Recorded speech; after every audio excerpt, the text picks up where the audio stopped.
زندگی کے بڑے فیصلے ہیں شادی. اب لوگ اکٹھے پڑھتے ہو لڑکے لڑکیاں، اپنی شادی کے فیصلے خود نہ کرو، اپنے ماں باپ کے حوالے کرو. اس میں شرافت بھی ہے، اس میں برکت بھی ہے، اس میں رحمت بھی ہے، اور اس میں والدین کی دعائیں بھی ہیں. کورٹ میرج کو ہوا نہ دو. Boyfriend girlfriend culture ہمارا نہیں ہے.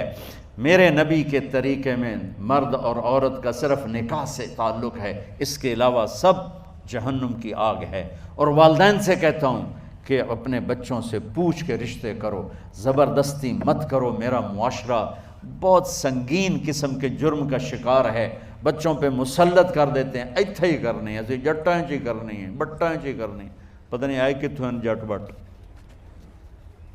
چلو تم ناراض نہ ہو، راجپوتائیں چی کرنی، میں راجپوت ہوں، میں اپنی قوم کو بھی رگڑ دیتا ہوں. راجپوتائیں چی کرنی، اگاں کرنی ہی کوئی نہیں. یہ ظلم و ستم اولاد پہ مت کرو، اپنی بچی سے پوچھو. اگر بیٹی ہاں کرے تو پھر قدم اٹھاؤ، اگر بیٹی کہہ دے میں نہیں کرنا چاہتی تو وہ نافرمان نہیں ہے. اللہ کے واسطے میری سنو، صرف تم نہیں سن رہے ہو، اس کیمرے سے لاکھوں کروڑوں لوگ سن رہے ہیں. اگر بیٹا یوں کہہ دے کہ ابا میں نے یہاں شادی نہیں کرنی، میرا جی نہیں چاہتا ہے، تو وہ بیٹا نافرمان نہیں ہے، فرما بردار ہے، اس نے شریعت کا حق استعمال کیا ہے.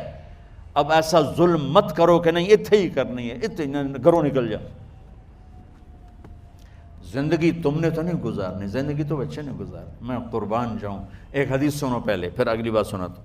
ما تزوجت وما زوجت الا بوحی من السماء نزل به جبریل. لوگو سنو، میں نے جہاں شادی کی، میں نے جہاں بیٹی کی شادی کی، پہلے آسمان سے جبریل فرشتہ اللہ کا حکم لے کر آیا، پھر میں نے قدم اٹھایا. سمجھ گئے میری یہ بات؟ سمجھ گئے سارے؟ اب اگلی سنو.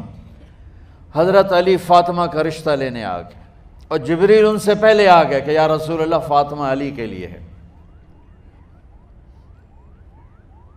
باپ محمد مصطفیٰ جیسا ہے، رشتہ مانگنے والا علی جیسا ہے، اور بیٹی فاطمہ جیسی ہے. اور آپ پوچھتے ہیں علی کیسے آئے؟ وہ شرم کی وجہ سے کچھ کہہ نہ سکے، چپ. آپ کو تو پتہ تھا، آپ نے فرمایا فاطمہ کے رشتے کے لیے آئے ہو؟ کہا جی. تو جبریل تنال بیٹھا ہوا ہے کہ یا رسول اللہ اتھے ہی کرنا ہے. آپ نے ہاں نہیں کی، آپ نے کہا انشاءاللہ، اور یہ کہہ کر اٹھ گئے. انشاءاللہ نبی کا ہاں ہی ہوتا ہے، لیکن جبریل کے آنے کے باوجود اور اللہ کے کہنے کے باوجود میرے نبی کو بھی پتہ ہے کہ یہ رشتہ یہاں کاتب تقدیر نے لکھ دیا ہے، لیکن امت کو سبق سکھانے کے لیے آپ گھر تشریف لے گئے. بیٹی فاطمہ؟ کہ جی یا رسول اللہ. کہا علی کا رشتہ آیا ہے، میں ہاں کر دوں؟ سبحان اللہ. میں اپنے دیہاتی بچیوں پہ مجھے رونا آ گیا کہ جنہیں پتہ ہی نہیں ہوتا سانو کہیں دنال بندے پہ جانور ہے یا انسان ہے. علی جیسا داماد، چلو علی کو چھوڑو، فاطمہ کو چھوڑو، جبریل آیا بیٹھا ہے، جبریل آیا بیٹھا ہے. اس کے بعد فاطمہ سے پوچھنے کی کیا بات؟ جبریل آ کر کہہ رہا یا رسول اللہ، اللہ کہہ رہا ہے فاطمہ علی کے لیے ہے اور علی فاطمہ کے لیے ہے، اور پھر آپ کہتے ہیں بیٹی فاطمہ ہاں کر دو. ہماری تو آج کی بیٹیاں انکار نہیں کرتی، چپ کر کے گاں ماں اس طرح بن چھڑ دین کلے نال.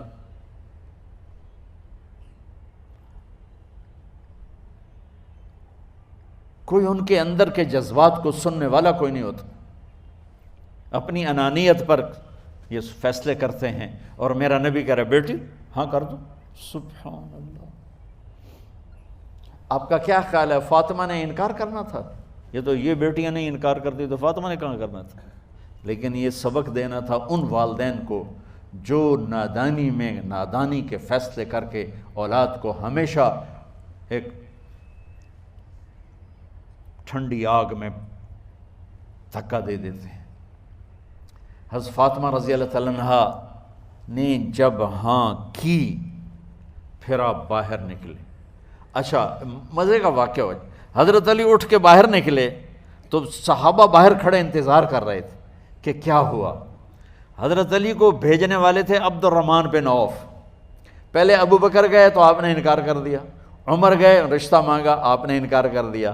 عبد الرحمن بن عوف نے علی سے کہا آپ جائیں، آپ کا رشتہ رد نہیں ہوگا۔ کہنے لگے میرا تو ذاتی گھر بھی کوئی نہیں، مجھے کہاں سے رشتہ ملے گا، میں تو بالکل غریب ہوں۔ کہا نہیں تم جاؤ۔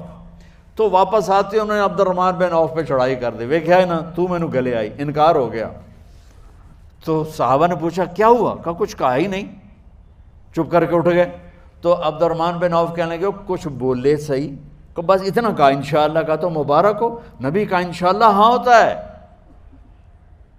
کہا اچھا، تو اتنے میں آپ باہر تشریف لے۔ کہا علی، کہا جی، کہا لو بلاؤ، لوگوں کو بلاؤ۔ ساری مسجد بھر گئی، آپ کی ساری مسجد فل ہو گئی۔ آپ ممبر پہ کھڑے ہوئے علی کو سامنے بٹھایا، کہا لوگو یہ جبریل میرے پاس اللہ کا پیغام لائے ہیں کہ میں فاطمہ بنت محمد کا نکاح علی بن ابی طالب کے ساتھ کر دوں۔ پھر آپ نے خطبہ پڑھا اور کہا کہ علی، ہائے ہائے ہائے، میں نے فاطمہ بنت محمد کو 400 درہم مہر کے عوض تیرے نکاح میں دیا، تو نے قبول کیا؟ حضرت علی نے زور سے نعرہ لگایا میں نے قبول کیا، اور سجدے میں چلے گئے، اللہ کا شکر کا سجدہ ادا کیا۔ پھر میرے نبی نے وہیں سارے مجمع کو شہد کا شربت پلایا اور تازہ کھجوریں کھلائیں۔ اور پھر جب رخصتی ہوئی تو آپ نے حضرت علی سے فرمایا کہ آپ آ کے لے جاؤ۔ پھر آپ نے حضرت ام سلمہ، حضرت حفصہ اور جناب حضرت عائشہ رضی اللہ تعالیٰ عنہ، ان تینوں کو بلا کر فرمایا تمہیں پتہ ہے نا مجھے فاطمہ سے کتنا پیار ہے، تو تم فاطمہ کو دلہن بناؤ، اس کی تیاری کرواؤ، اسے دلہن بناؤ۔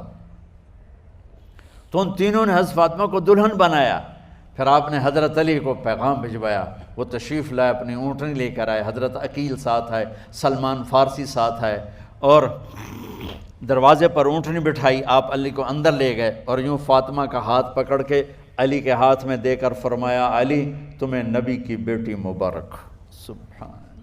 پھر آپ نے کہا میری بیٹی فاطمہ، مجھے اپنے خاندان میں جو سب سے زیادہ محبوب تھا، میں نے تیرا ہاتھ